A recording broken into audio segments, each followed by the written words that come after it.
Hola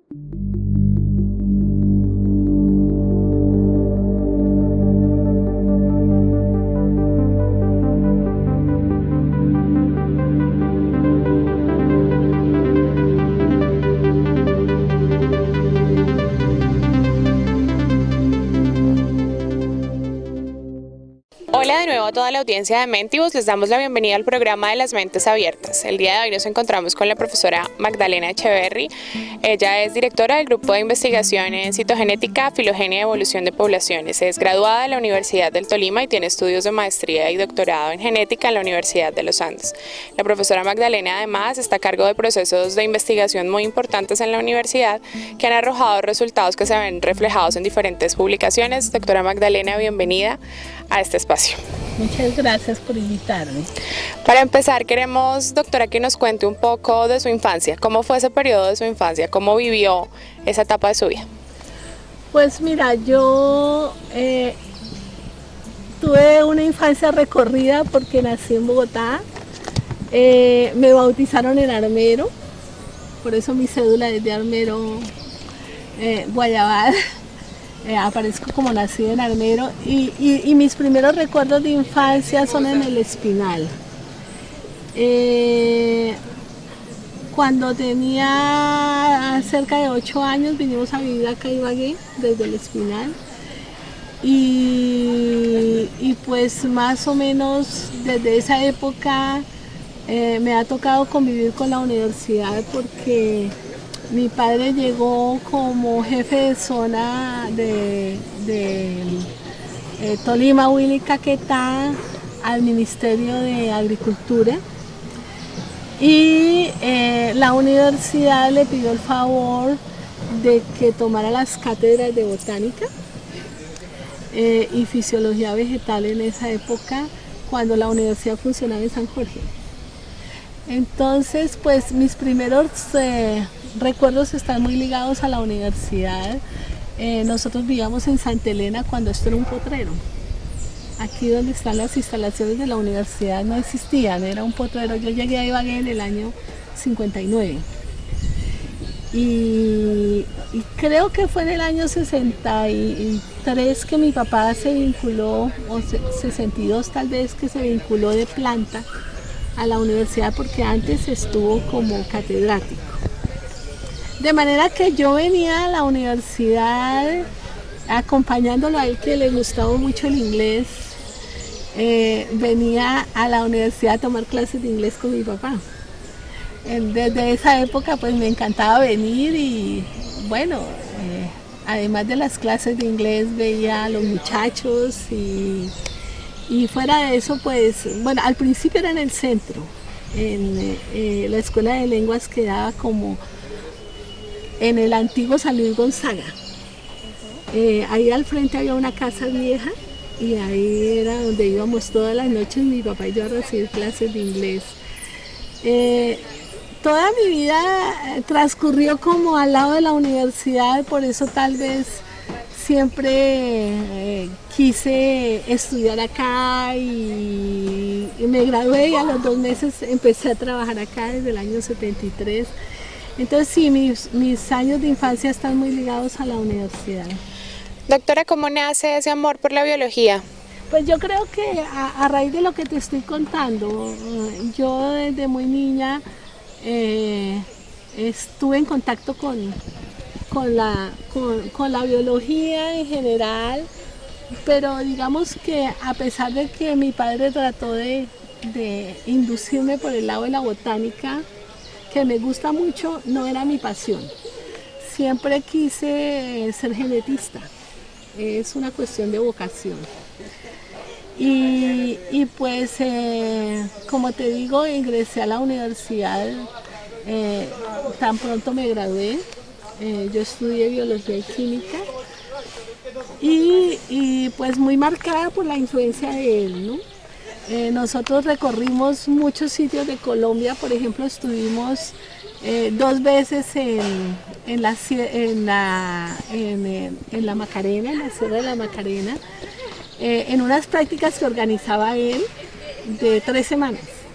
Y esas prácticas, esas salidas de campo eran de conjunto con varios profesores. Entonces iba el de anatomía comparada, el de botánica, el de zoología, y nos mandaban hacer esas excursiones como te digo, por ejemplo, a la Sierra de la Macarena. Estuvimos en la Macarena Norte y en la Macarena Sur, que fuimos en un avión de la FAC. Con él aprendí cómo se organiza una salida de campo, cómo se manejan los estudiantes para que no haya problemas de disciplina, qué es lo que hay que hacer, pero lo aprendí viviéndolo. Entonces, aprendí muchas cosas y creo que eso me marcó mucho, ¿no? Y el ser maestra creo que ha sido la elección más acertada de mi vida porque aunque fue un poco accidental el hecho de que llegara a ser licenciada y no ingeniera agrónoma como al principio pensé, eso sí fue un accidente de la vida a raíz de la muerte de mi madre, pero creo que fue una cosa muy afortunada porque realmente yo nací para ser maestra. Esa es como... Yo pienso que cuando yo estoy dictando clase me siento como se puede sentir un actor cuando está presentando una obra de teatro, ¿no? Entonces es como encantar a los muchachos, hacerlos apasionar por lo que están viendo, como venderles esa pasión por la ciencia, y creo que eso es lo que más me gusta de ser maestra, ¿no? Y también la posibilidad de investigar. Vamos a hacer una pausa comercial, pero cuando volvamos, la doctora Magdalena nos va a contar quién considera que ha sido su motor y su apoyo fundamental en cada uno de sus sueños y un poco de esa experiencia profesional que ha tenido dentro del grupo de investigación. Ya regresamos.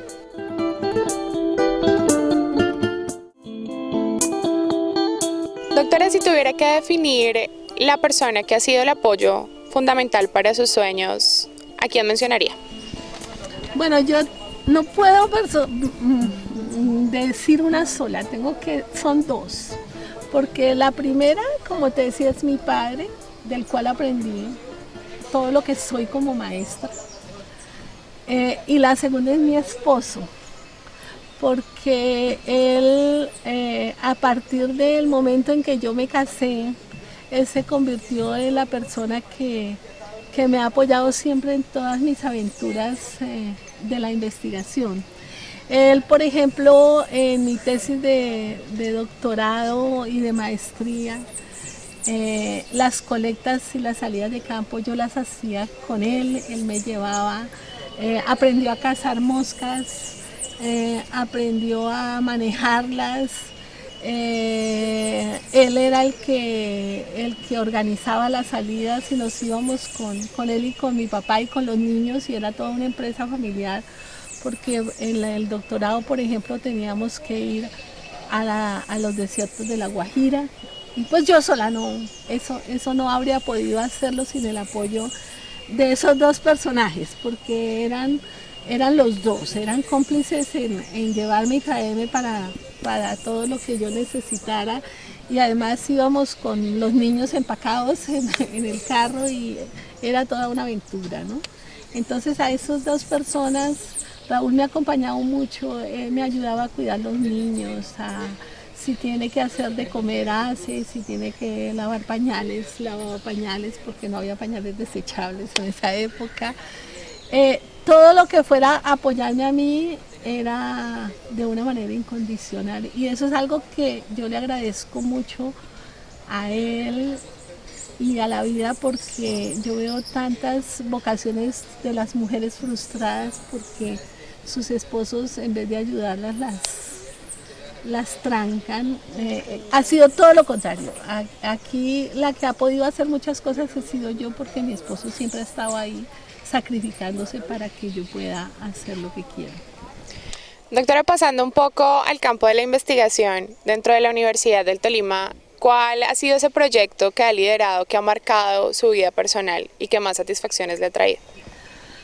Pues ahí también nuevamente tengo que decirte que no es uno sino dos, porque yo prácticamente me formé dentro de la genética de poblaciones y el modelo con el que trabajé fue el modelo de drosófila, de moscas. En este caso, las moscas cactofílicas que se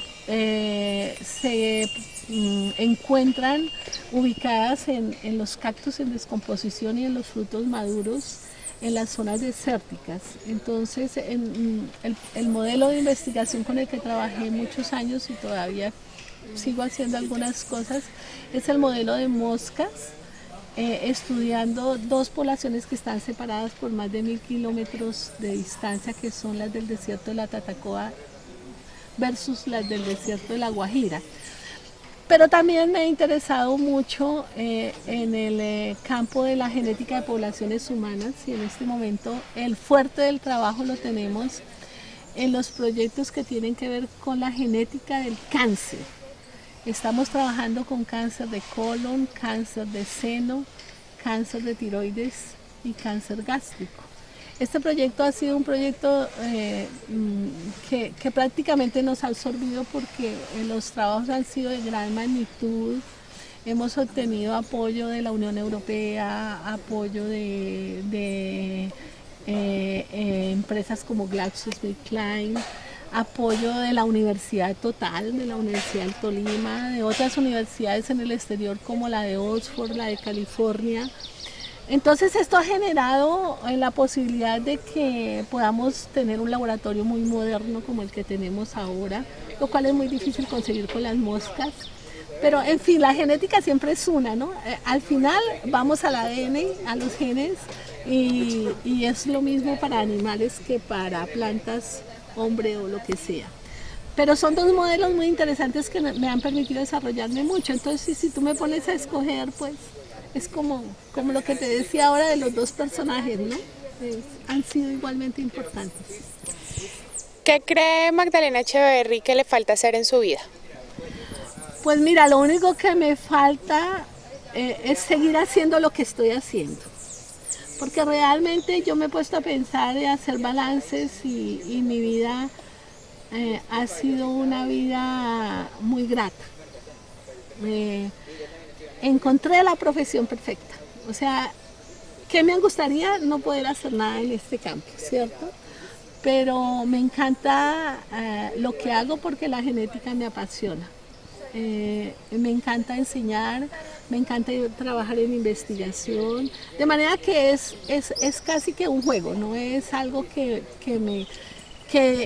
diga yo me estoy muriendo porque me toca hacer, porque estoy muy ocupada, porque no, nada de eso. Para mí es un placer hacer lo que hago. Tengo 5 hijos maravillosos, tengo 7 nietos. Tengo un esposo que si volviera a nacer volvería a buscarlo, pero más ligero.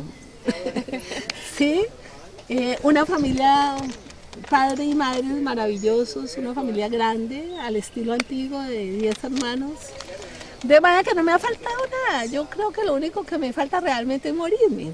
Pero mientras tanto la vida para mí ha sido muy grata. La Universidad del Tolima me ha ofrecido la posibilidad de desarrollarme. Tengo que decir que le agradezco a la universidad porque me ha dado todas las posibilidades de trabajo, de estudio, de crecimiento intelectual y moral. Yo sí creo que esta es una gran institución y que el mejor patrón que una persona puede tener es la Universidad del Tolima. Llevo 40 años ininterrumpidos en esta institución, voy para 41 este año. De manera que tengo el mejor patrón del mundo. ¿Qué me falta? Es decir, si me quejo es porque no tengo inteligencia emocional y no sé vivir bien, ¿cierto? Porque tengo todos los elementos para ser una persona feliz. No me falta nada. Seguir trabajando, el trabajo es lo único que en realidad, el trabajo y la familia, ¿no? Doctora, ¿cómo fue ese proceso de ser mamá, de ser investigadora, de ser esposa, todos esos roles combinados con una institución como la universidad en la que sus estudiantes también demandan mucho tiempo? yo no sé, a mí me alcanza el tiempo para todo. Yo siempre he podido hacer todas las cosas y nunca he sentido la carga, ¿no? Yo solía decir cuando tenía mis hijos pequeños que yo era o muy buena mamá o muy mala, porque sencillamente nunca me di cuenta de que se enfermaran. Creo que fue que nunca se enfermaron, porque sería muy mala si no me hubiera dado cuenta, ¿cierto? Pero crecieron como en boñiga, ¿sí? Nunca se enfermaron de nada. Siempre tuve el papá ahí al lado para, como te digo, ayudarme a trastearlos y quedarse cuidándolos cuando era necesario. Siempre tuve el apoyo yo creo que es una empresa familiar. Todo lo que yo he hecho ha sido una empresa familiar. Cuando yo estaba teniendo mis hijos, pues las condiciones económicas eran un poco duras. Entonces, por ejemplo, las licencias de maternidad yo no me atrevía a tomarlas porque dependíamos del sueldo. Entonces, mis compañeros de trabajo me cubrían y me hacían los exámenes, me ayudaban con lo que quedaba por ahí faltando. Yo intensificaba antes de ir a tener bebé. Generalmente parecía programado, llegaba en vísperas de vacaciones. Entonces, nunca tuve problemas, nunca tuve necesidad. Solamente creo que pedí la última licencia de maternidad, pero de resto me ayudaron mucho los compañeros. He tenido una familia muy querida en la universidad. Todas las directivas han sido muy especiales conmigo, ¿no? He tenido 40 años de conocer a rectores diferentes y todo, y te cuento que si tú me preguntas, con nadie he tenido problema. Siempre he encontrado mucho apoyo, no solamente para mí, sino para todo lo que hago en la universidad. Entonces, no, realmente no ha sido problema. Yo creo que uno puede hacer todo lo que quiere. Es como cuestión de actitud, ¿no? Y de aptitud. Vamos a ir a un corte de comerciales y cuando volvamos vamos a conocer un poco más de la vida de la profesora Magdalena. Ya regresamos.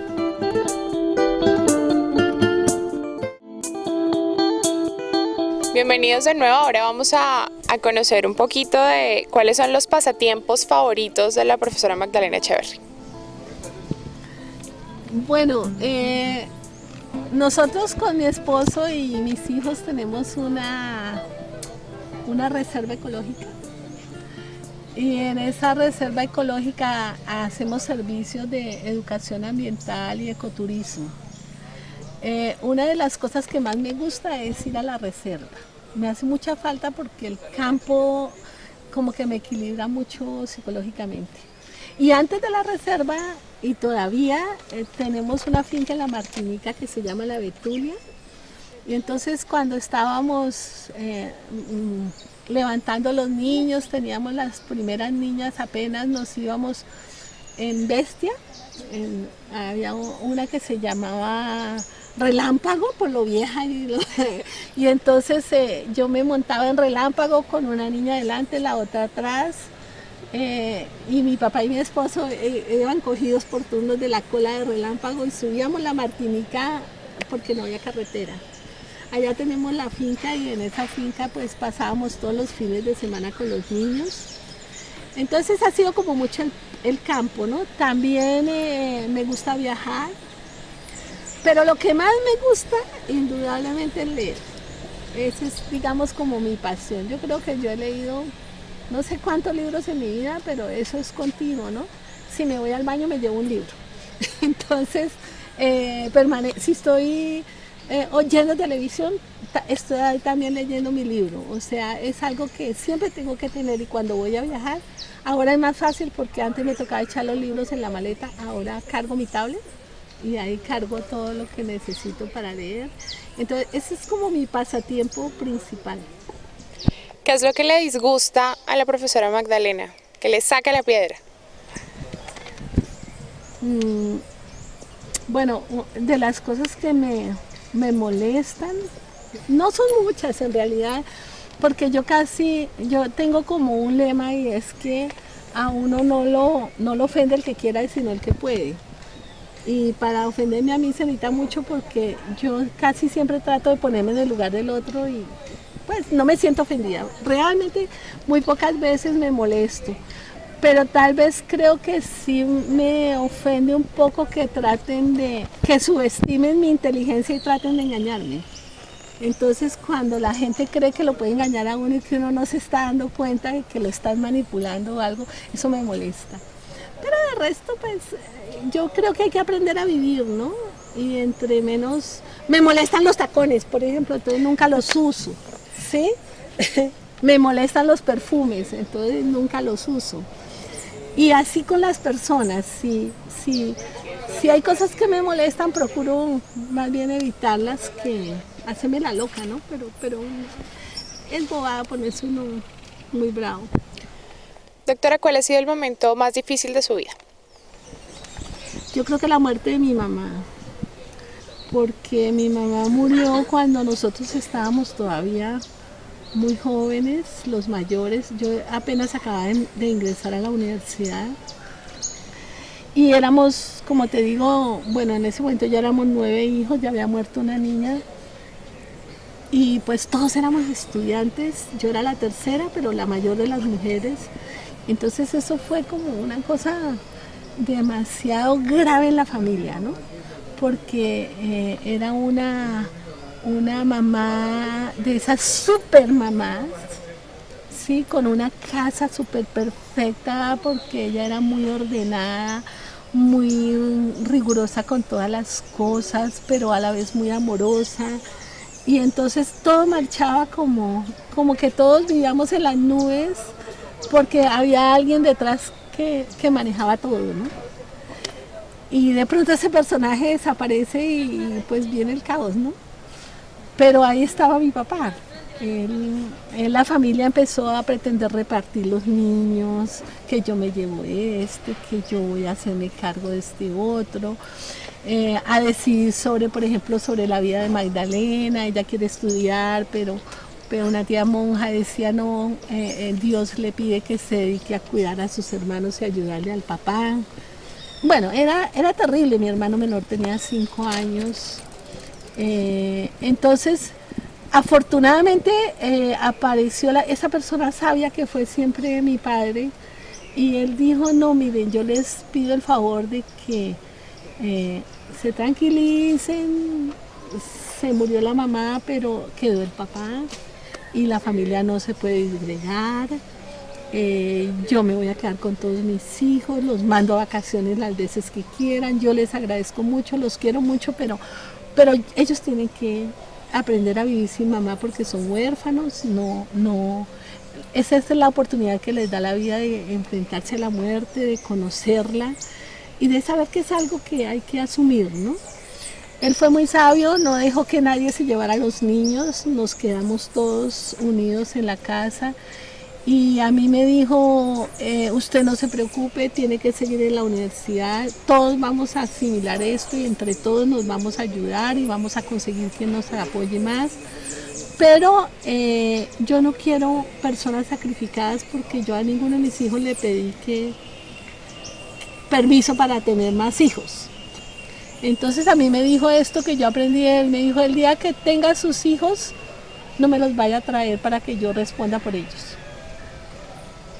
Pero ahora todos ustedes son míos, yo tengo que responder, ninguno de ustedes tiene por qué responder por eso. Entonces algo que definió mi vida, porque tal vez si él hubiese tenido otra actitud, yo no sé cuál habría sido mi vida, ¿no? Pero mi papá siempre fue un hombre sabio y sí, él nunca se volvió a casar, se quedó al lado de sus hijos y en la universidad trabajando. Él, pues, tú sabes, él fue el fundador del Jardín Botánico y del Herbario, entonces yo siempre tuve como esa imagen de esa persona que sabe enfrentar la muerte, que sabe enfrentar los problemas y que tiene tanta responsabilidad, ¿no? Tal vez eso fue lo que yo más aprendí en la vida. Uno no puede sacar disculpas de que tiene muchas cosas que hacer, de que no le quedó tiempo, de que esto no, él me enseñó a mí que las cosas siempre hay que hacerlas. Entonces por eso a mí no me pesaron los hijos, ni tal vez ese es como ese imprinting de que no, de que no hay disculpas, o sea, tú puedes hacer todo lo que quieras en tu vida si te propones hacerlo. Él pudo seguir siendo el profesor brillante que era, con 9 hijos a cuestas y teniendo que velar por ellos como si fuera papá y mamá, y sin embargo eso no fue obstáculo, ¿no? Y creo que pues esta fue la experiencia más dura, ¿no? A mí se me cayó el pelo, se me llenaron de caries las muelas, que eran perfectas, yo nunca había sufrido de... Y fue producto de los nervios, de la angustia, ¿no? De pensar que de pronto esa responsabilidad, no solo de perder la madre, sino la responsabilidad de asumir algo que de pronto uno no está preparado para hacerlo. Pero bueno, ahí estuvo él para decir, no, tranquilícese que esto es problema mío y yo veré cómo distribuyo las cargas, ¿no? Eso fue a la vez lo más duro, pero lo más formativo.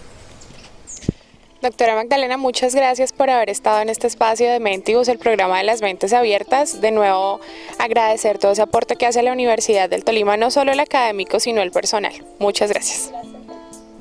A todos ustedes, de nuevo, los esperamos en un próximo programa de Mentibus y aquí estaremos para conocer más sobre las mentes abiertas de la Universidad del Tolima. Adiós.